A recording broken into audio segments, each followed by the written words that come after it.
What's up, you guys? So I know this video is long overdue, but I purposely wanted to wait until I had all the facts and could actually come to you with a concrete solution of what's being done moving forward. To start, let's talk about FTX US. This is a company that's been a recurring sponsor here on the channel since spring of this year. Prior to then, I was already familiar with the platform. I already had an account. I was already using them alongside several other cryptocurrency exchanges, and even though hindsight is 2020, back then they were one of the larger platforms and they seemingly dominated everything that they touched. They told me that while other companies had thousands of employees and high overhead, they operated pretty lean with only a few hundred employees, and that allowed them to scale and adapt much faster than their competitors. Now, admittedly, I related to that because throughout my entire career in real estate, I lived below my means and I saved everything possible just so I would be able to invest. Throughout my beginnings of YouTube, I was a one-man show doing everything, and I thought that gave me a massive advantage because I wasn't this corporation. I was just me filming videos alone in a half-converted garage. And I was just a guy making the videos that I wished I could have seen back when I was younger. So on the most basic front, their business model made me feel comfortable because it was something that I was familiar with. Now, somewhat separate from that, but earlier this year, cryptocurrency regulation was also a topic that was gaining a lot of attention. And when it came to that, they assured me that they were at the forefront of compliance and working closely with regulators to ensure that the entire space was a safer place for everybody. Now, in addition to that, during that review process, I also brought up my concern with their Earn program, which was offering up to 8% for certain holdings. They responded by saying that their yield programs were not publicly advertised and it was only used and paid for out of pocket as a marketing expense, much like any sort of bonus or promotional offer. Now, even though I had a lawyer reviewing everything that they sent, that was not enough. And despite them addressing everything that we asked for, we took them at their word, and that turned out to be a mistake. In fact, just 3 months into the sponsorship with FTX, both Voyager and Celsius filed for bankruptcy. And at the time, I paused the sponsorship deal I had with them just to ensure that the same thing would not be happening to FTX US. That's when we conducted a 30-minute Zoom call where they assured me and a lawyer that they were properly capitalized, fully backed, and were in the financial position to even buy up the companies that were going bankrupt. They also explained that they had $1 billion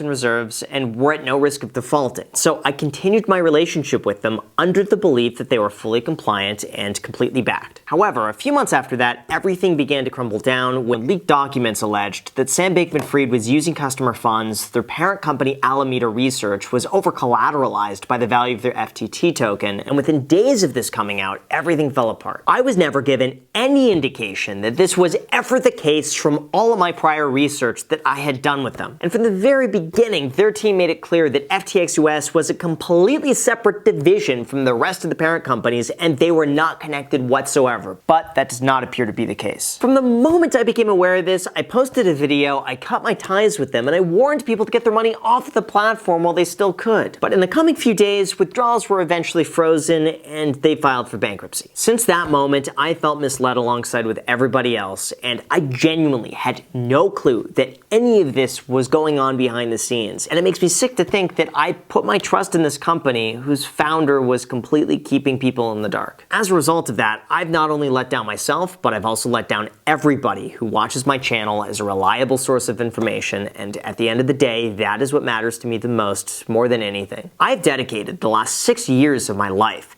non-stop to making YouTube videos that help people, that uplift them, and put them in a better place financially. And I'm sad to say that FTX did the exact opposite of what my entire mission was. It's not only a huge setback for the entirety of cryptocurrency, but also for all of you watching, and I can't even begin to share how devastated and sorry I am. Now, after all of this occurred, I've had some time to reflect on how this happened, where I could have done better, and some of the mistakes that were made, and these are a few of the points that really stood out to me. To start, I made the mistake of working with a platform who operates within an industry that does not already have proper consumer protections in place. Second, on the most basic level, I made the mistake of assuming that Sam Bankman-Fried's image had anything to do with his credibility. This came from a comment that I made where I said that I trusted Sam more because he was worth billions of dollars and yet he drove a Toyota Corolla and lived this minimalistic lifestyle. And I fell into his trap of effective altruism. I suppose that I've seen too many people flash Lamborghinis, designer clothes, and iced out jewelry, and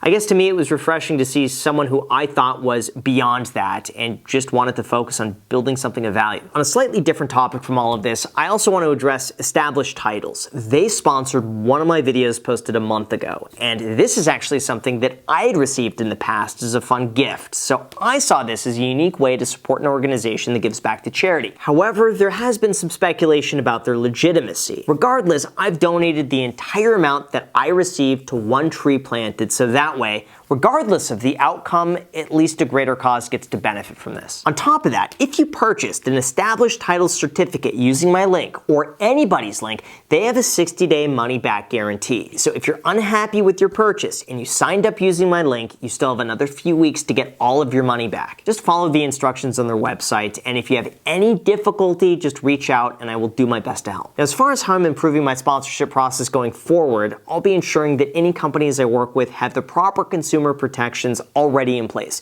That means for stocks, it's SIPC insurance, and for banks, it's FDIC insurance. That way, there's a framework in place to ensure that customers can be made whole in the unlikely event that something were to happen. The second, you might already be aware of this, but I am a small team. It's just me, it's Alex who edits these videos, Jack on the podcast, and a lawyer who reviews all the contracts. For the most part, I've operated the exact same ways when I first started, when no one was watching me, when I was making videos in my garage. In fact, I still have towels on my lights and I'm still using the exact same camera that I filmed on. But as much as I appreciate and love that dynamic, this whole event made me realize that there were blind spots that could have been improved as the channel grew. If you have any other suggestions, I'm also completely open to hearing them out. And if you have any other suggestions for my own vetting process that I could do to improve, I'm all ears. Now finally, let's talk about Millennial Money. Over the last 2 years, they've sponsored about 24 of those videos, and I wanted to ensure that no one else fell victim or was redirected back to FTX. Because even with the link removed, it was still a possibility with their logo being on the screen. That's why the channel was made completely private, especially since we have not posted on that channel in months. I hope this helps explain everything and my thought process both in the moment and moving forward. Just like a scar, I understand that this is something that I'm going to carry with me for the rest of my life. But if there's one thing that I want to make certain, it's that I would never intentionally do anything to hurt anybody watching my videos ever. From the very beginning, I've always believed in the practice of responsible, diversified, long-term investing, dollar cost averaging through the ups and the downs, never carrying a balance on a credit card, and living below your means. I have repeated, sometimes to a fault, the exact same thing for years, and it should come as no surprise that this is still my message. Sam's actions have unfortunately gone against everything that I believe in, and I would do anything to be able to go back in time and take everything back. But I can't do that, so I'm sorry. And the best thing that I could do is to make right by all of you watching and do better in the future. And I am committed to doing exactly that for as long as I could make videos here on YouTube. So I really appreciate you watching. I hope this helps explain everything, and thanks for giving me a chance.